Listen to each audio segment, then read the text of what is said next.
As police investigate the mass shooting in Boulder, Colorado, we are learning more about the 10 victims who range in age from 20 to 65. CBS's David Begnaud has the very latest out of Boulder.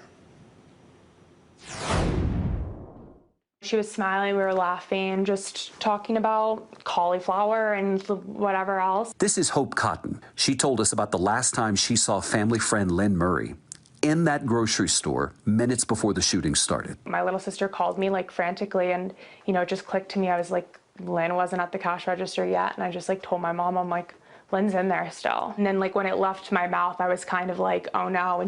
It was the next morning, just after 3 a.m., that the coroner's office called Lynn's husband to tell him that she was gone.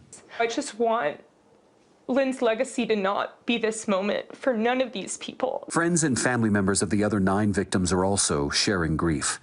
Kevin Mahoney's pregnant daughter, Erica, called him our hero and wrote, "You are always with me." 51-year-old Officer Eric Talley was first on the scene, rushing to save those inside. His police cruiser is now a memorial.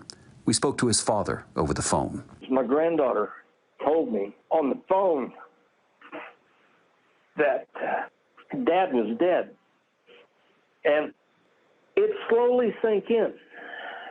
The rampage began in the parking lot, where, according to the arrest warrant, the suspect shot an elderly man multiple times. He then allegedly made his way inside, armed with a semi-automatic handgun and rifle. And my coworker looked at me, and I looked at him, and he says, "That's not breaking glass, that's an AR-15. I just saw the dude hit the floor." According to the warrant, the suspect, Ahmed Alisa, bought the assault weapon on March 16th. That's less than a week before the shooting. The 21-year-old suspect was born in Syria, but he grew up in the United States. His brother told the Daily Beast he believes Alisa is mentally ill, describing him as paranoid and antisocial, and he claims he was bullied in high school. Now, this is interesting. 4 years ago, the city of Boulder passed an assault weapons ban with the intention of preventing more mass shootings like the one that happened here at the grocery store.